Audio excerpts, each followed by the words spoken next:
Hall of Fame shit, nigga. Keep it. Come on, get out there. Get out there. Good catch, my boy. 5U Nation, man. Number one, man. Hey, my dog, run this shit up, man. Let's go home. We spend.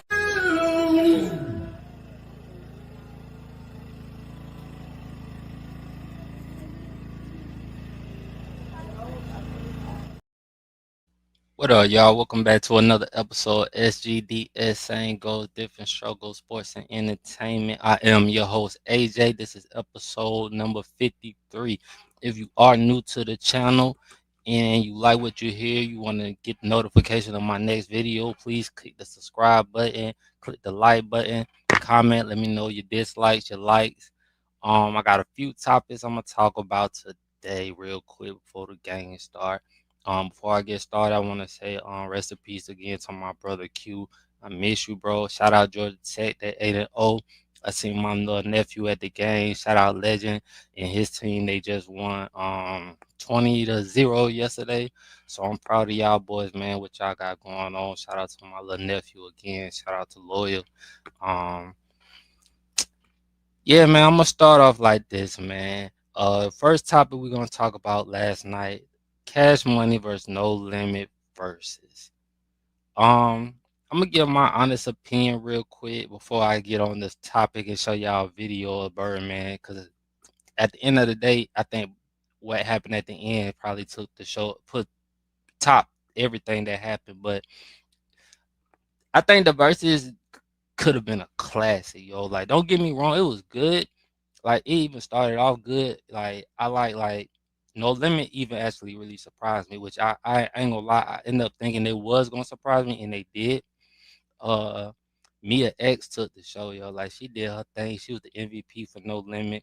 Um, y'all know how I feel about that situation. I told y'all I think they should have left Silk ass at home, and it proved my point. But nah, it was a good show though. But look, man, a few things. I think when Versus collided and they did that deal with whoever they did that deal with, to me now I see Versus will never be the same, and that's the problem to me that I have with us selling out our stuff. If you could see, it shit started at was supposed to start at 8 o'clock. The shit didn't start at 8:15. So that was, but that's whatever. Usually Versus don't always start on time, but it started at 8:15. But the shit ended at about 9:15, bro. Like, they ain't even play 20 songs each, and they had it in Vegas, which, man, the crowd sucked. Like, the crowd, the crowd didn't give to me like, all right. So look, how do you have a anthem as back that ass up and you don't see no twerking, yo? Like, I seen no twerking when I seen back that ass up. And that to me just was it didn't it bro, you can't I see more twerking at the Chris Brown little halftime little thing, bro. That shit Chris Brown give more homage and do a better job, DJ do a better job at his concert than what we seen last night, bro. And Juvenile and BJ tried to do their thing, bro, but them not having twerk, I mean, sorry, Turk and I'm thinking the goddamn battle rap. Turk and Wayne last night. Wayne didn't show up. We knew the Turk situation wasn't gonna happen. And to me, man, that was a big miss, bro. Mystical not being there for No Limit was a big miss and everything. No Limit did, like I said, show up, bro. They ain't even get to play Romeo song, bro. I ain't hear no DC College. I ain't hear no Cinderella. I ain't hear none of that, bro. I know y'all think I'm joking, but I'm for real. Like, you ain't hear none of that. But I forgot about a lot of the songs. I ain't gonna lie, that No Limit had that really, like, it was cool hearing Ice Cream Man. I ain't get a chance to hear I Miss My Homie. I really wanted to hear that. To me, that was just, I don't, whoever the verses Swiss Beats and Timberland part with, bro, they did a disgrace to the culture to me as far as having it in Vegas and not giving us the show that it should have been. Like, to me, if you're gonna pay homage to those two camps, those two labels as legends, you got to do it right, bro. You should have had that in New Orleans. To me, that would have been perfect for just that city alone, for the revenue, bringing in money into that town. Vegas don't need it, and Vegas didn't show appreciation to the culture like it should have, bro, because the crowd sucked. Whoever was in that crowd last night, bro, all y'all, man, suck. I don't know who they had, the females, like when they started, like they were playing back that ass up, and I ain't seen no female, bro. I'm going back to that, no female twerking. I don't know who the fuck they had on them, like who they was, whoever did that, that was terrible, bro. But Juvenile and Mia X were the to me were the MVPs of the night. I don't know what Cash Money got going on in a situation with Turk and B Turk and all that count. But I'm gonna play the video from last night. I had cut it off. I had got pissed off when I seen they told me they gonna that they was about to end. I just got real pissed off. Cause then they started rushing it, and then it just took the mode away. Like, but I'm gonna play the video, cause YouTube can't. They don't allow you to play music on here. So I'm gonna play the video, Birdman, y'all. Hold on. Trying to get some money and not be in the streets. And I met BG, I met Wayne, I met Juvie, I met Turk. Shout out to Turk, you little bitch. You ain't here, but fuck you. We gonna fuck with you and we won't fuck with you. You heard me? Don't go off script, nigga. Hey, we gonna fuck with that bitch when we won't fuck with her. But that's another movie. But ain't no, Cash Money. When one nigga died, I ain't gonna say died, cause we lost a lot of soldiers. But Cash Money ain't built on you leave, you can't, we gonna still multiply. Let's go. Cash Money ain't gonna never die. As long as I'm alive, hold on, Fresh, wait, Fresh. Long as I'm alive, Cash Money ain't gonna never die. Shout out to my nigga NBA Youngboy, NBA Rich Gang. Fuck who don't like it.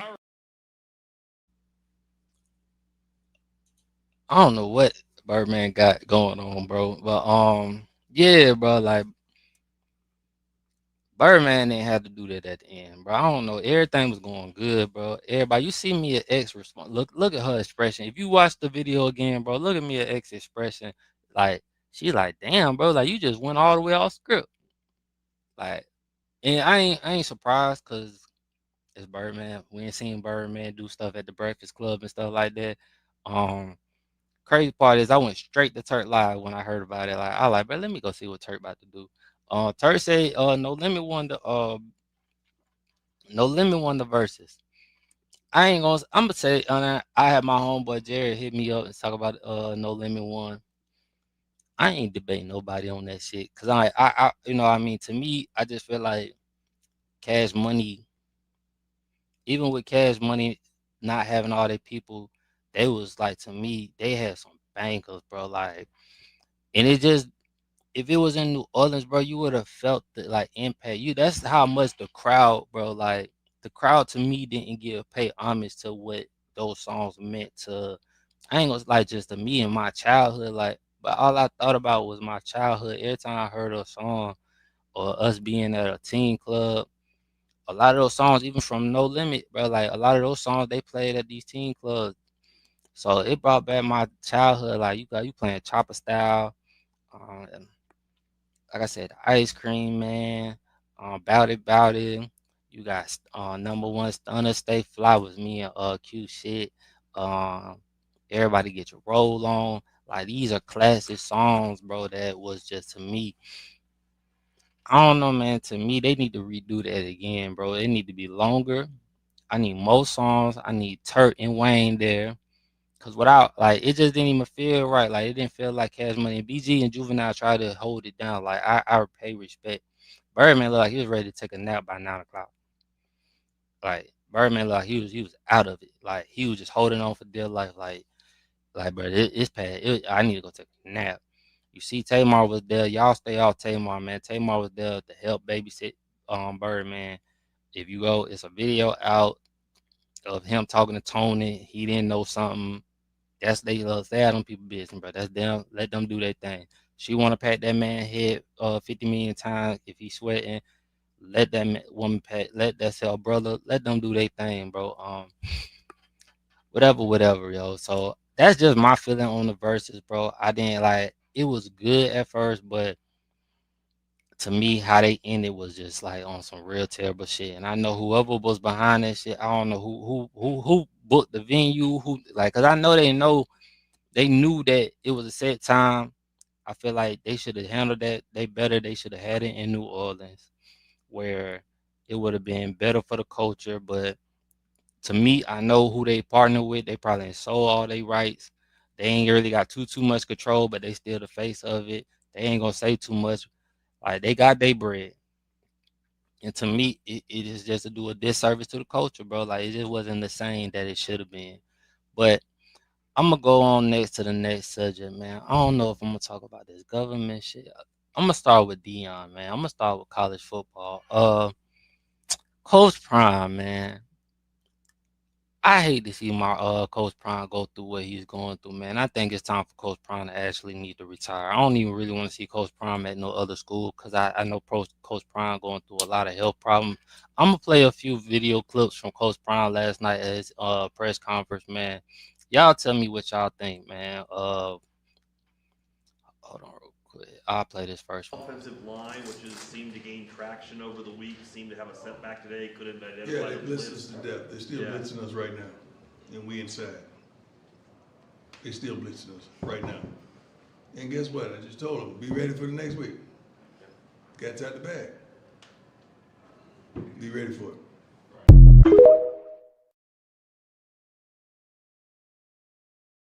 The first video, y'all. Man, they need a quarterback, and that's crazy. They didn't even play like when Caden Slater got bench. They put old boy in Ryan. They didn't even put Juju in, and I think they got. If I seen a video of coach getting on Juju, I think Juju still got a lot of leadership work he got to do if he don't transfer. If he do stay with Colorado and Deion stay, Coach Prime stay. I'm gonna play the next video. This is bad. It's probably the worst beating I've ever had, except for when my mama whooped me as a kid. 422 yards rushing. You ain't winning. You're not winning. At 300 yards, you're not winning. 250, you're not winning. It's not capable. Total offense, 140 yards, you're not winning. You're not winning. They had 587 yards of total offense. You're not winning. With that, special teams gave up a fake punt as well as a block punt. You're not winning. So all three phases, we got our butts kicked. Kicked. Let's go.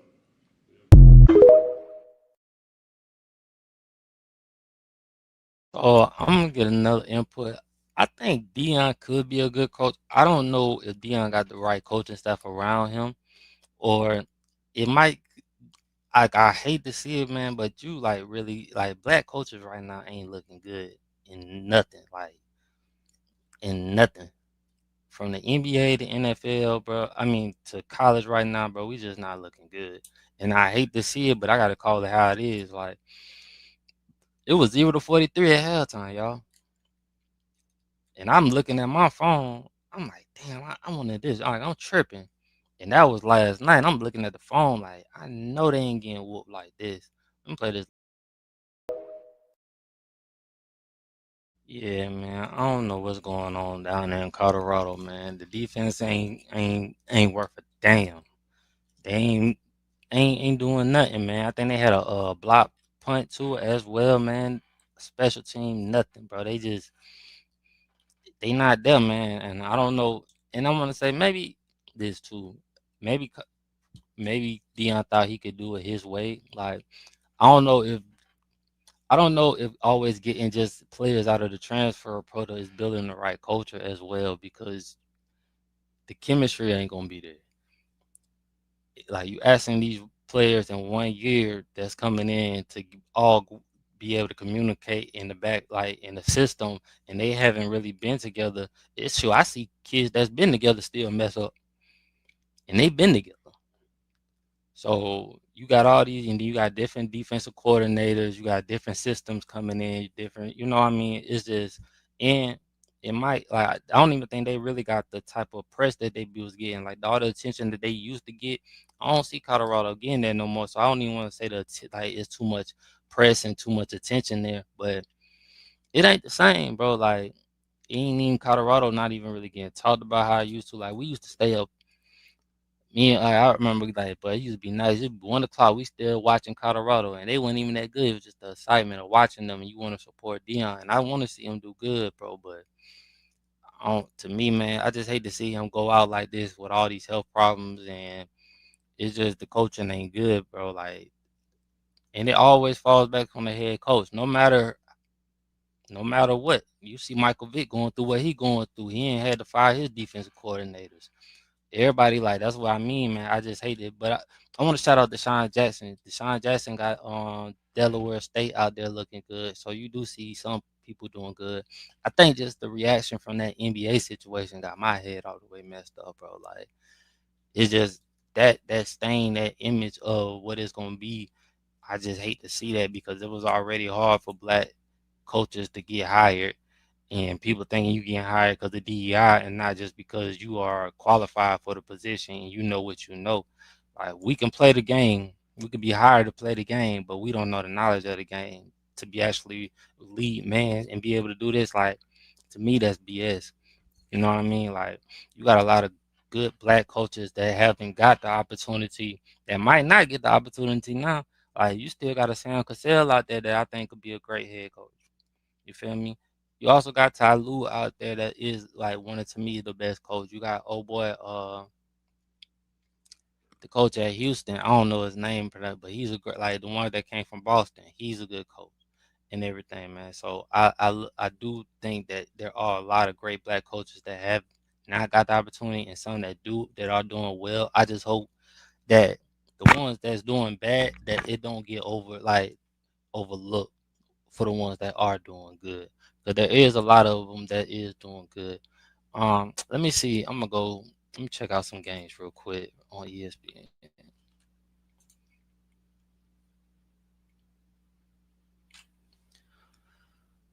Let me share this shit real quick, y'all. Hold on. Nope. Let's check out some college football scores last night, y'all.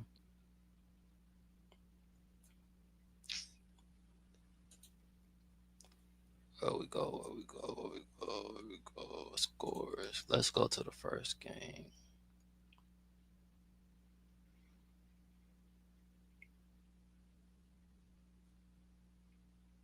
Coach Ron said that's the worst butt whipping he ain't got since his mama. But I know that If you mama love butt to whipping travel, was a Capital One problem. has a rewards credit card that Shut opens. up, thing. All right, y'all. So this is how we gonna start it off. Which one we gonna go to? Indiana versus UCLA, y'all. Come back up here versus UCLA, man. So Indiana won 56-6. Let me see if I can zoom in.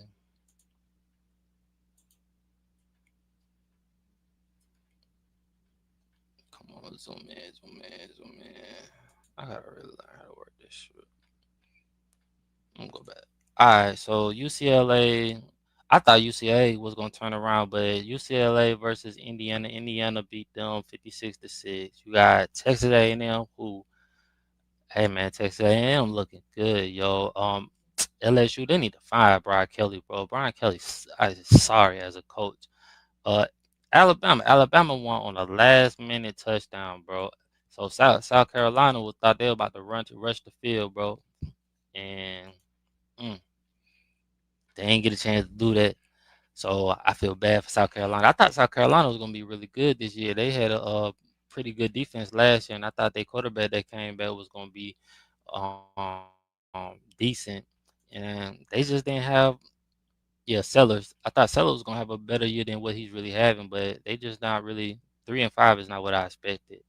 Um, Oregon versus Wisconsin. Oregon beat Wisconsin 21-7. You got Georgia Tech. Shout out Georgia Tech. Like I said earlier in the beginning, my little nephew Legend was at the game. Uh, so I'd love to see that because that's his dad's favorite team, man. So Q, keep watching over up, bro. I know you happy, man. I wish you was here to see all this, cause man, I just know this is. I wish you was there to see these moments, dog, cause this is something that I know that you wanted. Uh, I ain't see this coming from Georgia Tech, bro, and I'm rooting for Georgia Tech, cause all right, when they play Georgia, I hope they murk Georgia. I hope they score a 50 piece on Georgia. That's the game I want, Legend. At. I want him to see them whoop their ass.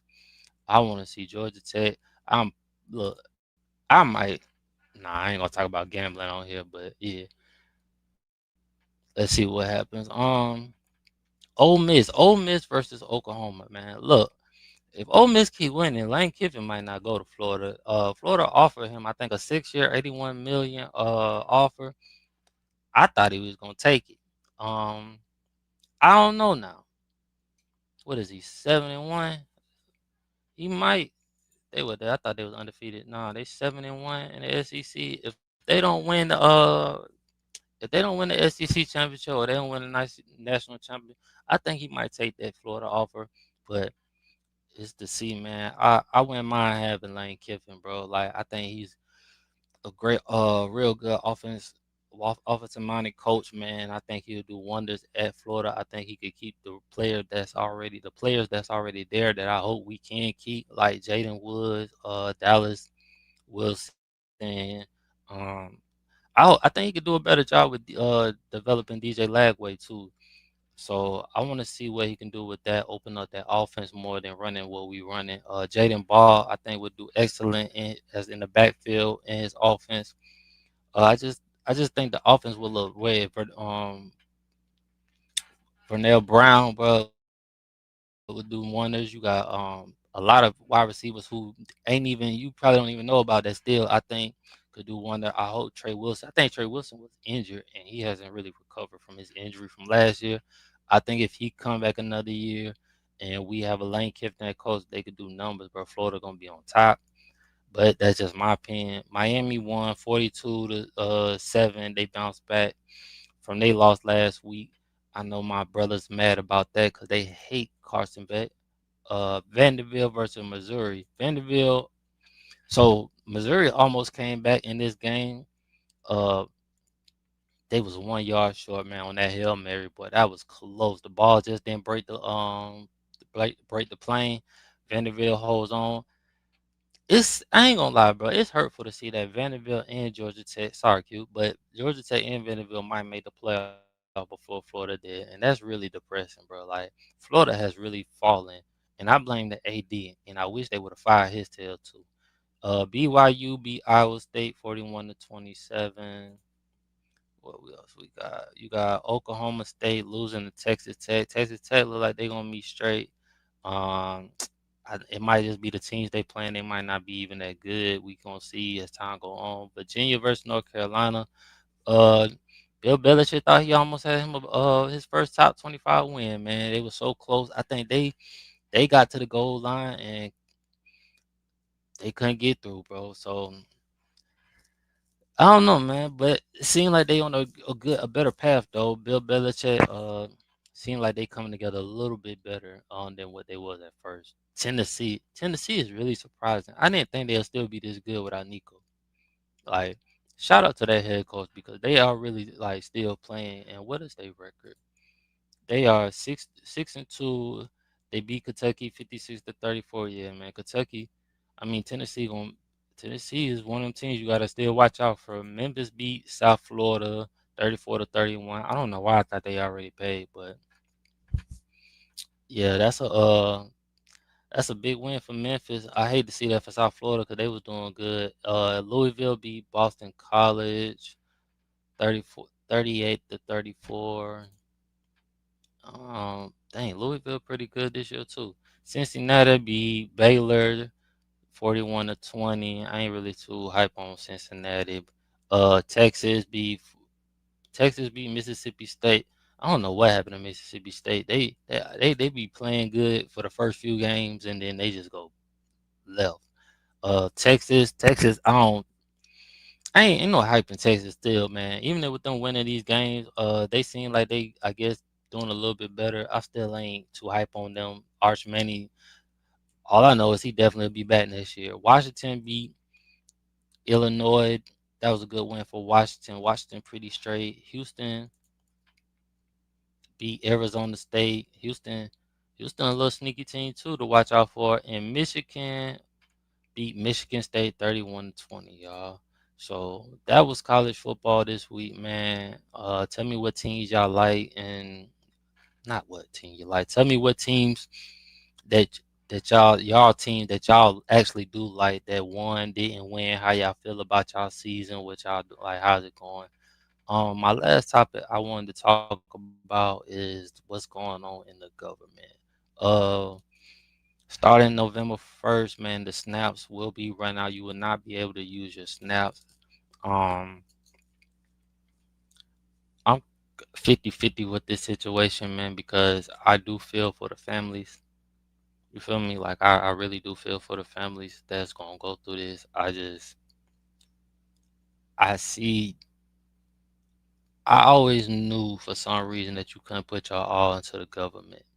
And it's crazy that we are tax paying, we pay the government. It's tax paying dollars that they're using our money and they screwing us over. So that be my point of when it come to voting time and we voting these people in, people be voting all these people in, and they be having y'all playing both sides, but they don't care about us, bro. Cause I'm gonna play these videos. You got one side saying it's them, and then it's another side saying it's them, and all y'all doing is going back and forth. And at the end of the day, your kids are still hungry. So at the end of the day, man, I feel like you gotta stop relying on the government anyway because they don't care and they got their own agenda. Let me play this first video. What was this?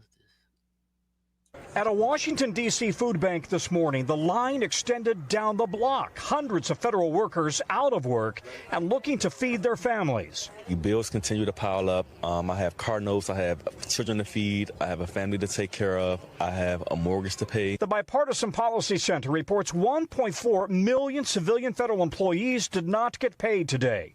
Workers at the NIH, HHS, the VA, DOD, food inspectors, and TSA officers. Just give her 2 boxes and a pizza. The average government check should be about $4,700. Instead, zero. The most visible sign of the shutdown may be at the nation's airports, where ground stops and flight delays have been building for weeks, more than 30,000 this week alone. While some are weather-related, the DOT says up to 53% have been shutdown-related, as some controllers call out sick in protest or take second jobs to feed their families. Instead of focusing on the safety of the American flying public, they're now focusing on what they can't afford to pay. Amid a national controller shortage, the FAA has been pushing to hire thousands of new controllers, putting them through the ATC Academy. But while students are paid, they're not getting paid if they graduate during the shutdown and start their first jobs. Some of our young controllers in the Academy and some who have been given spots in the next class of the Academy are bailing. They're walking away. At the Las Vegas and Salt Lake airports, food assistance for controllers and TSA officers. With no sign of compromise on Capitol Hill, the concern is that more TSA officers and controllers might call out sick as this drags on. And the Thanksgiving travel rush is now just a month away. Tom?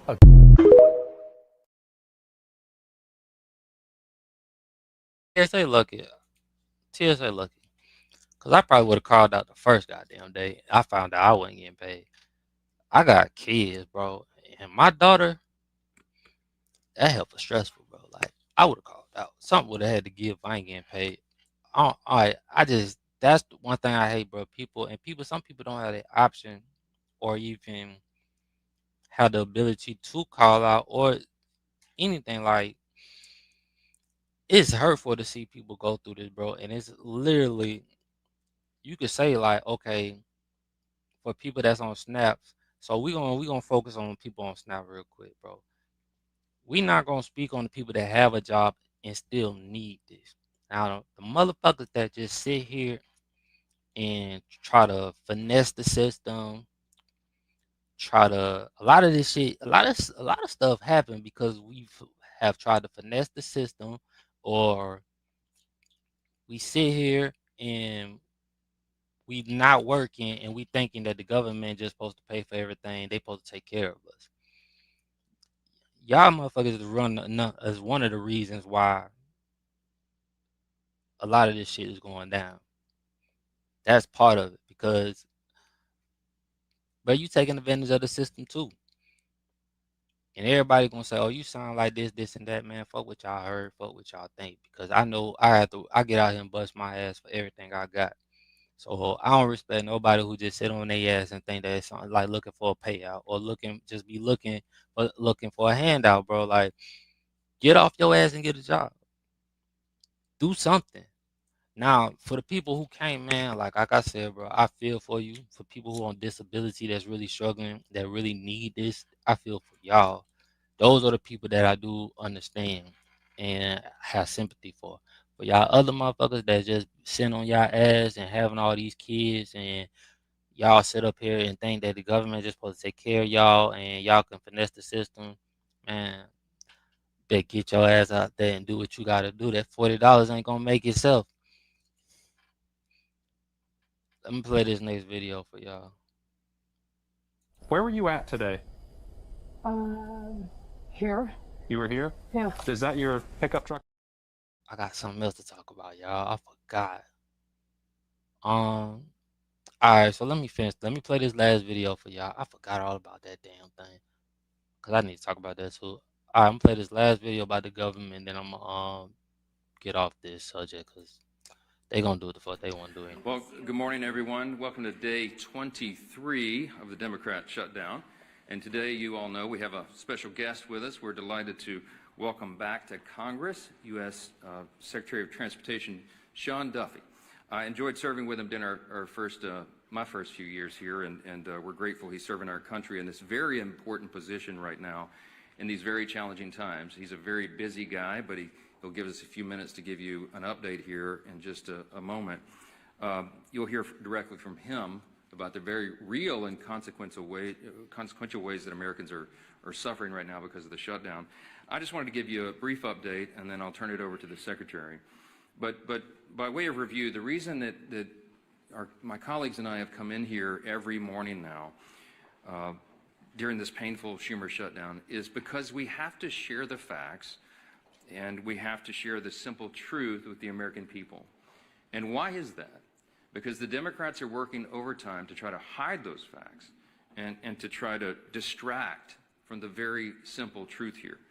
They want you to forget that just 5 Senate Democrats could reopen the government today. All we need is 5 of them. They try to pretend that their counter-proposal deal doesn't reinstate free health care for illegal aliens, $200 billion of taxpayer funds. They try to pretend that their counter-proposal would not send billions of dollars in wasteful spending for social projects in foreign countries overseas. They don't want you to look at the facts. They don't want you to look at the paperwork that they themselves filed as the counter-proposal. And they refuse to admit that this entire shutdown is one big political game to satisfy the radical Marxist base of their party. But that is exactly what is going on. And I want to be absolutely clear about this. Democrats would not have shut the government down this time if their political careers did not depend on it. And that is not some Republican talking point. That is the objective truth.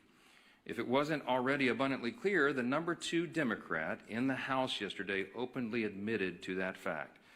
Catherine Clark is the House Democrat whip. She works right under Hakeem Jeffries as the number 1 Democrat, and she was in an interview and she said to one of your colleagues sitting here on the front row, quote, "Of course there will be families that are going to suffer, but this is one of the few leverage times we have," unquote. It's shocking to hear them say that out loud. By her own admission, she knows that the American people are suffering. Democrats know that millions of federal workers are desperate for their paychecks. They know that thousands of flights have been delayed. They know that SNAP benefits and nutrition assistance for women, infants, and children are in jeopardy for millions of American families. And yet, they don't seem to care. But you know what? Take heart, America. Take heart. Because all your suffering is for a good cause. It's for the Democrats' political leverage. That's what the number 2 Democrat said here yesterday. It is utterly shameful. The obvious truth is that only a Democrat could get away with saying such abhorrent things without the media batting its eye. I guarantee you, if the tables were turned, if the Republicans were the ones holding the country hostage and openly admitting to it, it would be absolutely explosive. It would be wall-to-wall coverage, and everybody in this room knows that. Every single mainstream media outlet, every newspaper in America, every single day would have that on the top fold as the big headline. But of course, that's not what's happening right now. Coverage of all this has been sporadic and almost every time spun to try to somehow favor the Democrats who have put us in this mess. Democrats own this. They've said so themselves, and you just have to listen to their own words. Don't listen to us. Chuck Schumer himself said infamously, every day of the shutdown gets better for us, meaning the Democrats. And then you had the Democrat whip here say yesterday, openly admitted, they're holding the country hostage for their political leverage. They're perfectly fine with that. They're perfectly okay with real pain being felt by real Americans as long as it helps their political agenda as they see it, as long as they can force $1.5 trillion new dollars in spending on America and get illegal aliens back on health care funded by U.S. citizens. That's their counterproposal. And largely, so many in the media are turning a blind eye to that. Well, as I said earlier, we've stood up here every day and talked to you about some of the terribly harmful effects that the Democrat shutdown is causing on Americans. We talked about troops at risk of missing their next paycheck. The nutrition assistance for women, infants, and children is under threat. Now, SNAP benefits will not be sent to those who truly need it. But there's another very important group of federal employees that we want to highlight today because they also aren't getting paid, and the consequences are being felt around the country. Air traffic controllers, some people call the policemen of our skies, they have been showing up at work without pay. And news reports have suggested that these men and women are seeking outside employment just to keep their families afloat. Some of them are working these long shifts, and then they're hopping in a car and driving for Uber, or they're delivering for DoorDash all night. And you just have to think about what a heavy thing that is. These men and women have one of the most stressful jobs in America. They cannot be 99.5% accurate or 99.9% accurate. They have to be 100% accurate 24 hours a day, 7 days a week. And now they're being forced to work longer hours, take on multiple jobs, and maintain the same level of excellence, again, all while Democrats hold their paychecks hostage. This is what one air traffic controller said in their own words in an article, quote, "The financial anxiety doesn't just hurt morale, it directly affects safety. When someone responsible for thousands of lives a day is worrying about whether they can pay rent or feed their kids, focus suffers. Controllers were already underwater with pay and staffing before the shutdown, and now we're drowning," unquote. As a reminder, and this is pretty ominous, but you remember the article a few days ago where the Democrats were quoted saying they won't reopen the government unless, quote, planes are falling out of the sky, unquote. We pray to God it doesn't come to that, obviously. But the longer this shutdown goes on, and as fewer air traffic controllers show up to work, the safety of the American people is thrown further into jeopardy. Now, I'm heartened that we have a leader like Secretary Duffy. He has an extraordinary team. We have extraordinary air traffic controllers in this country, and they are maintaining the safety against incredible odds. But right now, there are 13,000 air traffic controllers and more than 50,000 TSA officers who are showing up to work without pay. Our Secretary Duffy's doing a great job to triage this, but he noted that normally just 5% of flight delays are the result of staffing shortages. Right now, that number, at least 2 days ago, was 53%. According to online flight tracking databases, there were 19,000 delayed flights from Saturday to Monday, and an additional 1,600 canceled flights during that same period. That number is only going to increase as the Democrat shutdown continues, especially as air traffic controllers are set to miss another paycheck on October 28. We are rounding into a holiday season, as we all know, and we're in the middle of the height of the football season. This is peak travel time for the U.S. Hundreds of thousands of Americans are going to travel to football games this weekend, for example. And if the current trajectory continues, many Americans could miss watching their favorite teams and reconnecting with friends and family. So football fans, hey, if you're stuck in the airport this weekend while your favorite team is about to kick off, you can blame the Democrats for that, all right? They own this shutdown and they own the consequences too. So now here to share this firsthand perspective, some of the ways the shutdown is stretching thin American air travel and all of our air infrastructure is our extraordinary secretary, Sean. Alright, yeah. So as you can see, it's a whole bunch of bullshit. Um, cause at the end of the day, bro, 9 times out of 10, I'm pretty sure they're still getting paid. Their families are still gonna eat. They don't care about y'all, bro. And you gotta look at it like this, bro. And you might not believe in this, or you might not, everybody got their own belief, but we're headed, or we're already in a new world order, bro. You might thought it might have been years before it come. Nah, we right now, bro. We going through it right now, right before our eyes, and we gotta start as a people. I say as people, we just gotta stick together and look out for one another, bro. We gotta let go of everything because they don't care about us, bro. They don't care about if we eat. And another thing, we gotta hit them how they hit us. If we can't spend our money, they can't make no money. They talking about people not being able to spend it's the holiday time. Yeah, they benefit off us spending that money at holiday time too. Like we say, bro, the government make money off us, bro. So it's taxpayer dollars. We gotta start putting our money where it needs to be. Start saving it, investing it, and finding different ways and cut back and see how things happen. See how they react to us taking a stand for once in a while, bro. They're making a change and stop spending money that makes them money. Cause all we doing is really helping them make money, bro. Like, and all they doing is up there arguing. And a lot of these people don't even think, man. We think these people really are in there, but they don't run nothing. It's families, like I said, it's families that run this stuff, bro. So they get up there talking and have y'all debating and stuff while the people in Israel and the families over there, you got the Rothschilds, you still got, and I believe it's some more families. I believe it's a lot of these families like the Waltons and a lot of the Fords and all these big companies. Look at all these big companies that Trump has given tax brackets to, bro. Look at like Mark Zimmerman, man. I can't stand that nigga. I don't like nothing about him, bro. Like I hate I have to use Facebook to market my brand, but that nigga am suspending my page so much. I don't get two fucks no more. I don't even have my Instagram like that no more because he ain't suspended. So like these type of people, bro, you got Jeff Bezos, Elon Musk, bro. They don't care about us, bro. Y'all spending all y'all money to flex for the Tesla, bro, and he making money off that shit. And he just calculating because with Tesla, bro, all that's AI automatic so you have to use cars and stuff like that, computer based, bro. I don't want nobody that too much connected to me, bro. Y'all think that stuff cool, but watch how it backfire in the next few years. How all that stuff starts changing up on you, and the machines start switching up, and you locking you in your cars, and you can't get outside vibes type shit. Don't think I'm playing, bro. Just keep watching, bro. These people don't care about us, bro. They already put stuff in our foods to try to kill us. Um, they put stuff in these medicine. Look at COVID. Look at all the people that have died from COVID, bro. That wasn't just planned.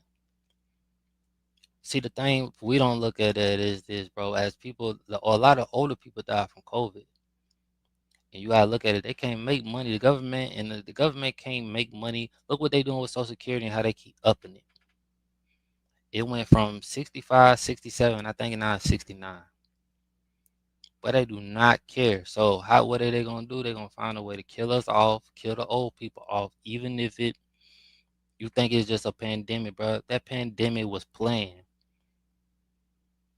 If you ain't here, they said but Barack Obama gave Trump in 2016 the Barack said himself he gave Trump a pandemic plan, and this was in 2016. They knew this shit was gonna come, bro. They knew all this shit. All this shit is planned, bro. None of this shit is new. None of this shit is just under the wind. It's just out of nowhere. All this shit is planned. They know what's there, and they just play with. It's a game. But y'all gonna see it as time go on, man. I'm gonna get off that. My last subject is this. I'm gonna be real quick too. Um, This Netflix show, I think everybody been talking about. If you haven't heard, The Perfect Neighbor, I'm gonna play a real clip of the video real quick. If you haven't seen, oh, that clip right there was towards the end. Hold on, towards the end, a little bit towards the end where she finally got caught.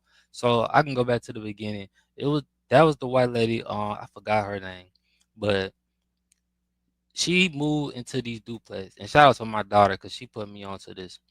She should stay in these duplex where all these kids like to play it. Mind you, she had these signs and stuff.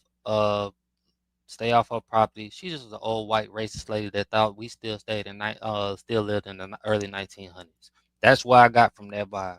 If you ain't seen it, if you go watch it on Netflix, you go. If you don't get that vibe, I don't know what the fuck to tell you. She gonna give you that vibe. And she said something in it that just pissed me off too, but I forgot. But um, man, she over the years, right? So she stayed over there for a few years, but over the years, I believe it was like from 2022 or 21 to 2003. She was literally calling the police on these kids, trying to get the parents locked up. She ain't got into it with the this lady. Actually, the lady that she ended up shooting, she got into it with a few times, right? And I'm not gonna go into the mental part because I'm gonna talk about that probably another time of the mental part of the kid. But she would call the police. She would have the police call come out there. The police already knew that the lady just was racist. Like she was racist. She just wanted her way. She felt like the kids shouldn't been right here, and the kids were just being kids. Everybody in the neighborhood knew each other. They was pretty cool with all the kids. Kids came over and play all the time. It pissed me off watching this whole documentary because at the end, when you see towards the end, that's the end of the video, the officer, they didn't came to her house a few times. I mean, a few times. And this happened in Florida. That's why I don't go to Florida. I ain't touched Florida soil since 16. And I don't plan on touching it no more. I ain't nothing. The only person I want to see in there is my auntie Gloria. And that's about it. Everybody else, but you know what's up with me. And I do not care. Sorry, y'all. I just had a moment. But it's just to me, bro, like they sit up there and they was so patient with this lady. That lady ended up running into somebody private property. She telling them that she not coming out, she not doing this. She got like, bro, that was a black person who been shot by now. It wouldn't have been no talk. Guns would have been blazing, they would have shot us. Old white lady, she could do whatever, say whatever. So when she came out to the station, right, and they questioned her, I'm gonna like say so she ended up one night. What happened? So one night, I guess the kids was banging on like doing something, and the boy got into it with the old white lady, and the old white lady ended up they said threw a skate at the boy. So the boy brother went and got the mom. The mom went over there banging on the door. She banged on the door a few times, and out of the white lady said she feared for her life and just shot her. So she didn't even open the door. She just shot her. The lady didn't have no weapon. She shot her. When she shot her, the little boy the son went and found the next door neighbor. They ended up calling the police. They called the police. The police came out there. The lady actually died, I believe, on the scene. Cause I know they took her to the hospital. I think they said she was all right, but I think she actually died on the scene. It was very traumatizing. Not only just to see that from what the situation I've been going through, just traumatizing seeing that, but for kids to actually have to witness their mother on the ground is a feeling that I couldn't imagine either. Like that's just heartbreaking. And to me, that lady when they took her into the station, they questioned about the situation, bro. And they knew she shot her, but they let her go. They let her go, and they didn't press charges. That shit right there pissed me off because if it was a black person, we shot somebody, they gonna keep us there until they figure out what happened, all this stuff. They ain't finna let us go nowhere. They helped. Actually, I think they either because they arrested her at her house, and then they questioned her, brought her to the station. Then I think they got her a cab, or they took her back to her house, got her stuff, helped her get like it was just like I ain't never seen nothing like that. Was crazy to me. They literally helped the lady move out of her stuff, out of the duplex that she was staying in, that she shot the lady in, move out. She moved, and I think it took them. It took them a minute to arrest this lady. Finally get all the stuff of that, and then when she finally they finally got all their evidence together and broke it down to her what they thought happened, and they charged her. She was in there telling them that she can't do it, she ain't going to jail, she can't do it. But they sat there for 10 minutes debating with this lady and telling her that she has no option. But if it was a black person, we would have been on the ground. They would have had handcuffs on us. Like, and we all know, like, black people, bro, how they do black Americans. And all I can speak on is black America in America. They treat us like pure dog shit. But watching this just showed me that it's gonna always be a different, and, like, no matter if it's a stand your ground law or whatever. Like, now at the end, justice was served because she did get 25 years.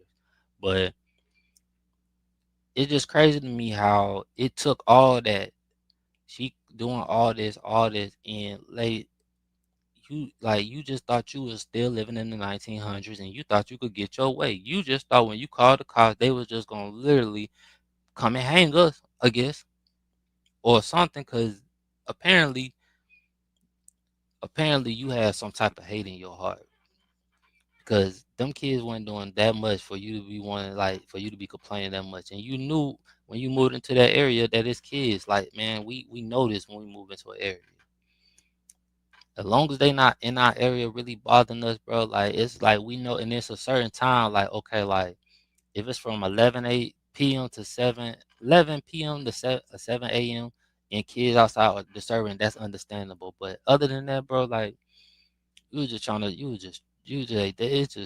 just irritated me. But it's a good documentary to watch on Netflix, man. I'm gonna talk about the mental health of them kids on my next episode, because it really was traumatizing, and I know them kids still going through it, because they found out that same day, maybe not even 2 or 3 hours, that their mama had passed. So I'm gonna end this show. I went a little longer than I probably was going to plan to. Like I said, bro, if you're new to the channel, y'all watching this, please click the subscribe button, click the like button. Leave your comments, please, for notification for my next video. I'm supposed to have a video tomorrow with my homeboy Nate. If he don't bullshit me out, nah, I'm just bullshitting, bro. But now I'm gonna holler at y'all later, man.